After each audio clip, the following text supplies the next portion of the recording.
Thank you, CPAC. It's great to be here. I want to thank Al Cardenas and ACU for putting this on, and really I'm honored to be here with so many conservatives who are standing up to fight for the constitutional freedoms that we hold so dear. I think we all know right now what is happening in Washington, D.C., and the threat of the American dream that's under attack. And I think if you look at the results of the election, obviously we were incredibly disappointed about the results of the presidential race. Everybody was hoping there'd be a cavalry coming and we'd take the Senate. And ultimately, when we saw the results of the election, we realized there is no cavalry coming. But there is one thing that the American people did. While they re-elected Barack Obama, the American people also re-elected a conservative Republican majority to still stay in the House to be the check and balance against the radical agenda of Barack Obama. And we take that seriously.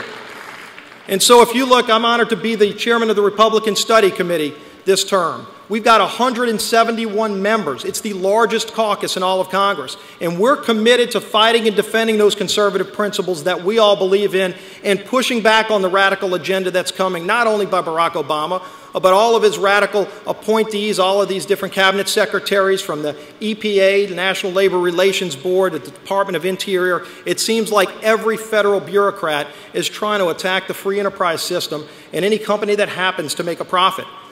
But if you look at what the election was really about, and you talk about what people thought about the election, people wanted us to focus on jobs in the economy. People wanted us to control spending. And so then when you look at what the results are of the first term of Barack Obama, obviously you look at the results, the price of gas is up, yet energy production on federal lands is down. Federal spending is up, yet household income is down. Taxes are up, but small business startups are down. I think you see the picture that the results of the last 4 elections did not work out real well for the middle class. And yet this president was reelected, and so it shows us that we've got a lot of work on our hands to do. But I think it also shows us, if you look at the conservative principles that we ran on, as House Republicans, we ran on defending the constitutional principles. We ran on repealing Obamacare. We ran on balancing the federal budget. And so right now we're sort of at an impasse. But let's look at President Obama's agenda. What did he lay out as his agenda? His inauguration speech, it was like FDR on steroids. He talked about more failed stimulus programs, more of these boondoggles like Solyndra. He talked about trying to take away our Second Amendment rights, which we will not let him do. But the president talked about continuing on this rampage of spending and borrowing and taxing.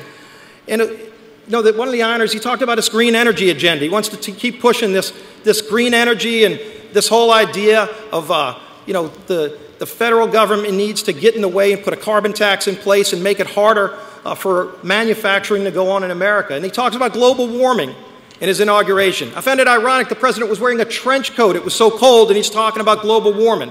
Just last week, this is true, just last week, a hearing on Capitol Hill on global warming was canceled because of snow in Washington, D.C. You can't make this stuff up. And so I think, if you look at what the American people want us to focus on, they really want us to get back to the basics. And I think it starts with energy. You could just go look at North Dakota. The lowest unemployment in the country is North Dakota because of hydraulic fracturing and horizontal drilling and this just revolution that's been started with shale plays throughout our country. And of course, the president's trying to use EPA and some of his other agencies to shut that down. And then you contrast that with the president's home state. Illinois is like a liberal utopia. If you look at what they've put in place in terms of liberal policies, and how's it worked out? Over 9% unemployment. You've got the highest budget deficit of any state in the country is the state of Illinois. So, it just so happens that North Dakota is run by Republicans and Illinois is run by a bunch of liberals. And so we're not going to let the president bring the kind of Illinois and California type radical policies that are running jobs away, raising taxes. We're not going to let him continue to push that on America. But let's talk about what can get the economy moving again. In my home state of Louisiana, we've done it through energy production. If you look at so many states that are increasing energy production, it's creating good jobs. These are good, high-paying jobs. We had the president before us the other day, which was just mentioned. I told the president, I said, you've got to green light the Keystone Pipeline. With one stroke of the pen, Barack Obama could create more than 25,000 American jobs. And yet he continues to say no to projects like the Keystone Pipeline. You know, he talks about all of the above, but really he's for everything above and nothing below.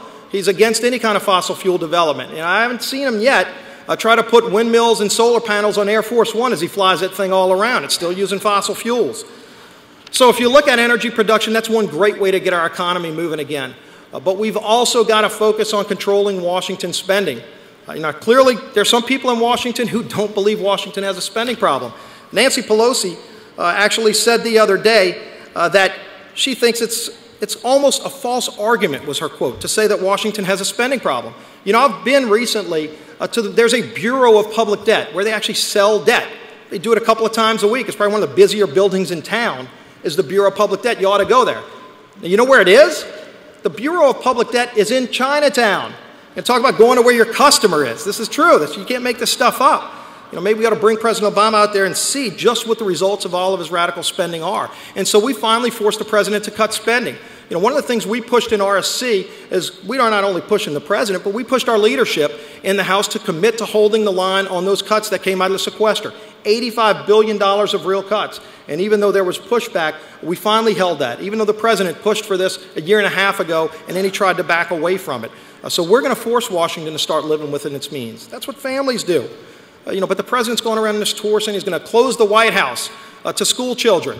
And yet he's still paying $300,000 for calligraphers. You know, there's word processors you could get for $50 right now that have calligraphy programs. Save that $300,000 and let school kids go back in the White House. Maybe cut out a couple of golf junkets on Air Force One.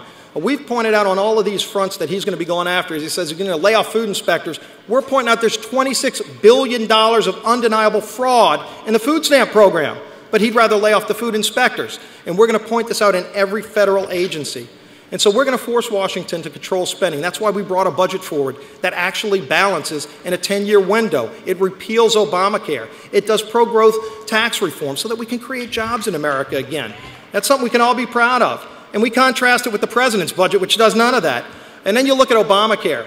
And of course, we actually had a hearing to uncover a scandal in Obamacare. And there's scandal after scandal. And there are so many broken promises in Obamacare. But you remember all those people that came to Washington and said, oh, you know, we want you to pass Obamacare, and it's going to be great, and it's going to be wonderful. Do you know, so many of those groups actually went secretly to the White House and got waivers. We uncovered this about a year and a half ago. You remember all of those people? 1,400 people got waivers to Obamacare. AARP, they said they wanted Obamacare. They got a secret waiver from the White House. AFL-CIO, they wanted Obamacare. They got a secret waiver. SEIU, they got a secret waiver. Who in here got a waiver? Everybody in here deserves a waiver, and it's called repeal of Obamacare. And that's what we're going to be pushing for. And so we've got to get our country back on track. You know, we've got to restore the American dream. But don't be down. Conservatism is not dead. When we run as conservatives, we win. And the American dream, you know, if you Google the American dream, you don't see some federal building in Washington, D.C. That shining city on the hill that Ronald Reagan talked about still exists. And we're the ones that are going to have to fight to defend it. And we're doing it because I've got a 5-year-old and a 3-year-old. We have got to make sure we pass on that same opportunity, that same American dream that we enjoy today, because it's under attack. But it's not going to go away, and we're not going to let the American dream go away under our watch. So I thank you for what you do in standing up for our constitutional freedoms and getting our country back on track. Thank you all for being here and for having me.